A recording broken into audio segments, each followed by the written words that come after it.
Hello friends, welcome to Navi education. Class 10th के English के syllabus में the great poet Robert Frost की 2 poems हैं। फर्स्ट है dust of snow and second है फायर एंड आइस। आज हम first poem dust of snow की समरी देखेंगे, बहुत ही सिंपल और शॉर्ट समरी देखेंगे और उसके लिटरेरी डिवाइसेस को एक्सप्लेन करेंगे। देन मैं आपको एक नेक्स्ट वीडियो में इसके द मोस्ट इंपॉर्टेंट एमसीक्यूज को सॉल्व करूँ।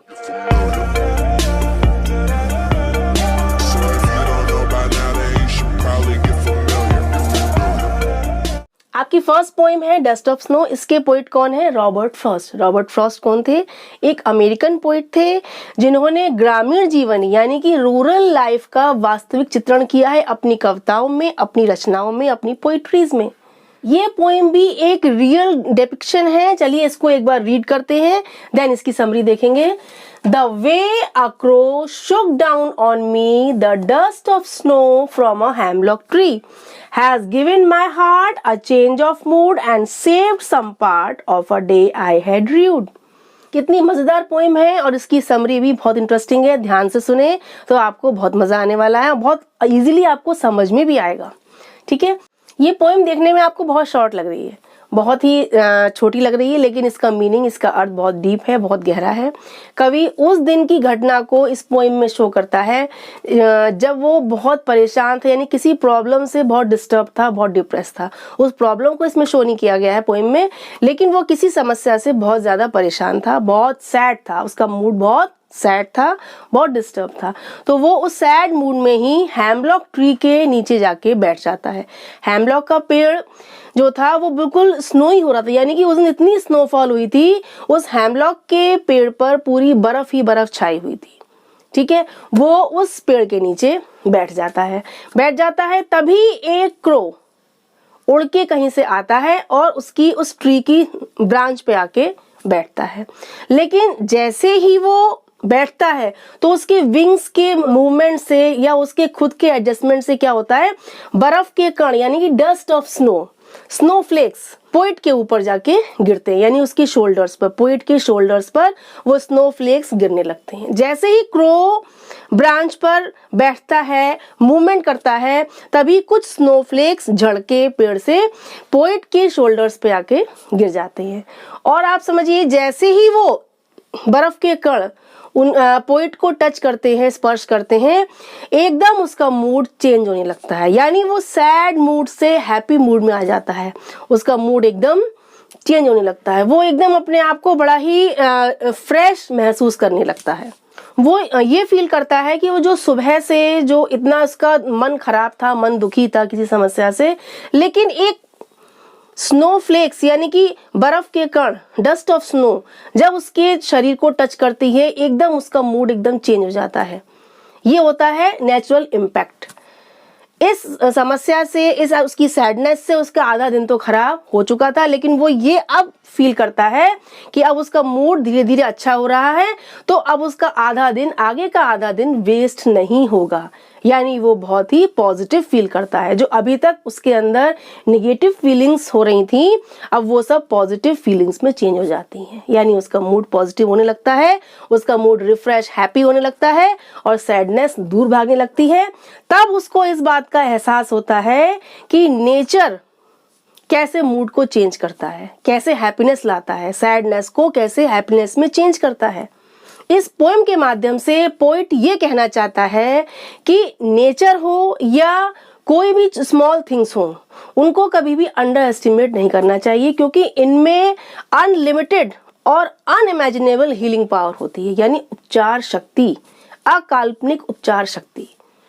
किसी भी समस्या को, कोई भी परेशानी को, कोई आपकी शारीरिक प्रॉब्लम हो या कोई आपकी मानसिक प्रॉब्लम हो, अगर आप नेचर के बीच में आ जाएं तो उसकी पॉजिटिव वेव से, उसकी रिफ्रेशमेंट से, उसकी फ्रेश फीलिंग से आप स्वस्थ हो जाएंगे, आपका मन अच्छा हो जाएगा, आपका मूड चेंज हो जाएगा और आपका सैड मूड हैप्पी मूड में चेंज हो जाएगा।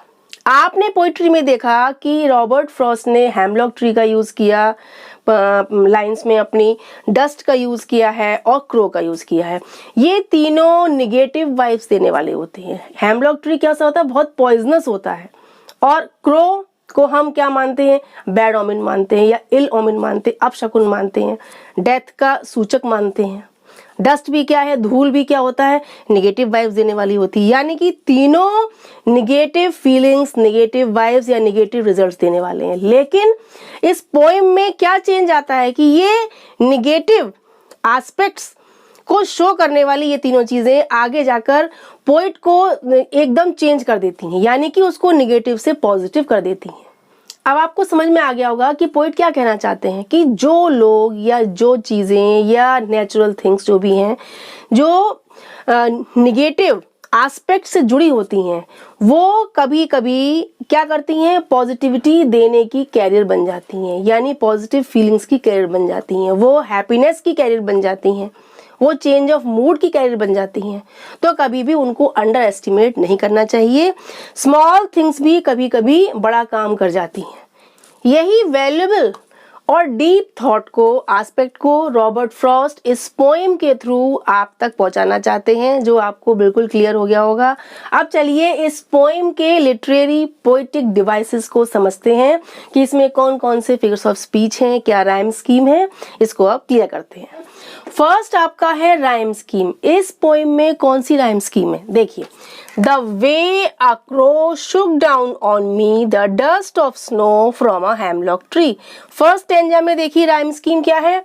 राइम स्कीम माने होता है तुकबंदी, यानी कि पोइट्री की लास्ट वर्ड की जो साउंड है वो कौन सी लाइन की साउंड से राइम करती है, उसे कहते हैं राइम स्कीम। अब देखिए the way a crow, last word की साउंड है क्रो। क्रो जो लास्ट वर्ड है ये आपका कौन सी लाइन के वर्ड से राइम कर रहा है, शुक down on me the dust of snow. Crow और स्नो ये दोनों राइम कर रहे हैं, यानी कि फर्स्ट लाइन और थर्ड लाइन राइम कर रही है। The way a crow the dust of snow, यानी ए बी।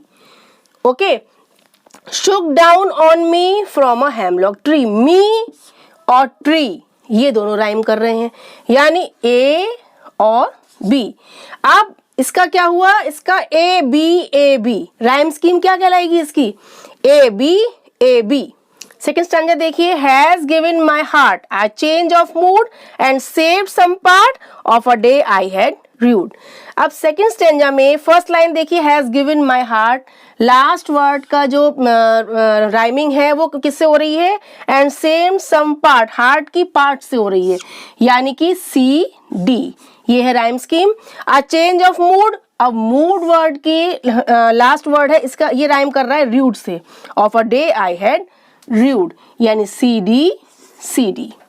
फर्स्ट आपकी राइम स्कीम है ए बी, सेकेंड स्टैंजा की है सी डी। तो ये आपकी हो गई राइम स्कीम, ए बी और सी डी। ओके, नेक्स्ट आपका है एलिट्रेशन, यानी कि आपके अल्फाबेट्स का, लेटर्स का रिपीटेशन बहुत क्लोजली होता है, तो वहां होता है एलिट्रेशन। अब इसमें देखिए कहां पर है, इसमें हैज गिवन माई हार्ट में एच और एच का रिपीटेशन है, यहां पर आपका कहलाएगा एलिट्रेशन फिगर ऑफ स्पीच। ऐसे ही सेव्ड सम में एस और एस का रिपीटेशन है, ठीक है। तो यहाँ पर एच और एस यहाँ पर रिपीट हुए हैं और क्लोजली रिपीट हुए हैं, इसीलिए यहाँ पर क्या है, एलिट्रेशन, एच का और एस का रिपीटेशन है फर्स्ट लाइन में, सेकंड स्टैंजा की फर्स्ट लाइन में और थर्ड लाइन में। ओके, नेक्स्ट आपका है एजोनेंस। इसमें क्या होता है, इसमें वॉवेल साउंड रिपीट होती है, यानी कि प्रोमिनेंटली वॉवेल साउंड, कोई भी वॉवेल साउंड जब सेंटेंस में रिपीट होती है। अब इसमें कहाँ हो रही है, देखिए शुक डाउन ऑन, इस आपकी सेकेंड लाइन में, फर्स्ट स्टैंजा की सेकेंड लाइन में शुक डाउन ऑन, यानी कि ये आपका ये ओ है, ओ ये वॉवेल है, इसकी साउंड प्रोमिनेंटली रिपीट हो रही है, तो यहां पर आपका होता है assonance figure of speech. Clear हो गया आपका, यानी कि ओ साउंड जो है वॉवेल की वो प्रोमिनेंटली रिपीट हो रही है, तो शुक डाउन ऑन मी में ओ ये आपका यहां कहलाएगा assonance figure of speech. Next आपका है एनजैम्पमेंट। एनजैम्पमेंट क्या होता है भाई, ये तब होता है जब आपकी लाइंस नेक्स्ट लाइन में कंटिन्यू हो रही हैं, यानी कि बराबर आपकी लाइंस कंटिन्यू हो रही हैं, लेकिन पंक्चुएशन का यूज नहीं किया गया है। इस पोएम में भी आप देखिए लगातार सेंटेंसेस कंटिन्यू हो रहे हैं, लाइंस कंटिन्यू हो रही हैं, लेकिन पंक्चुएशन का कहीं भी यूज नहीं हुआ है। इसी को हम कहते हैं एंजेबमेंट, यानी कि नो पंक्चुएशन। क्लियर हुआ आपको? सेंटेंसेस कंटिन्यू हैं लेकिन पंक्चुएशन का यूज नहीं हुआ है। देन दिस पोएम में क्या है? एंजेबमेंट। ओके, अब आपका लास्ट है आयरनी। आयरनी माने बहुत व्यंग, यानी कि जिसको पढ़ के आपको थोड़ा सा हंसी आए, यानी कि मीनिंग अपोजिट है लेकिन वो बहुत ही आयरनिकल है, ह्यूमरस है। कैसे? अब आपके देखिए इस पोएम में हेम्बलॉक ट्री हो या डस्ट है या क्रो है, तीनों आपके नेगेटिव वाइब्स देने वाले हैं। तीनों को हम बैड ओमेन मानते हैं, इल ओमेन मानते हैं, अपशकुन मानते हैं। लेकिन ये नेगेटिव रिजल्ट देने वाले हेम्बलॉक ट्री है, क्रो है या डस्ट है, ये जब पोइट से मिलते हैं तो क्या होता है? ये नेगेटिव से पॉजिटिव रिजल्ट्स देने वाले बन जाते हैं। पोइट का मूड एकदम चेंज हो जाता है, उनकी जो सैडनेस है वो हैप्पीनेस में चेंज हो जाती है, उनकी नेगेटिव फीलिंग पॉजिटिव फीलिंग में चेंज हो जाती है, यानी उनको इंटरनल रिलीफ महसूस होता है। उनको ये लगता है कि अब मेरा जो जितना दिन बचा है वो बहुत ही अच्छा जाने वाला है, अब वो र्यून नहीं होगा, स्पॉइल नहीं होगा।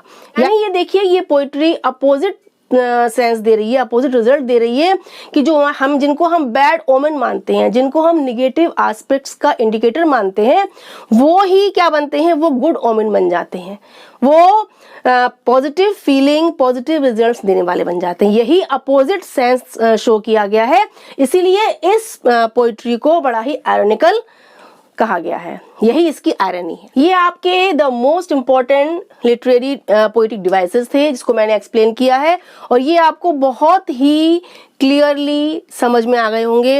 अब मैं इसके द मोस्ट इम्पॉर्टेंट एमसीक्यूज को एक्सप्लेन करूंगी अपनी नेक्स्ट वीडियो में, इसलिए उस वीडियो को देखना ना भूलें क्योंकि बोर्ड एग्जाम्स के लिए वो वीडियो बहुत ही मस्ट है। Bye bye.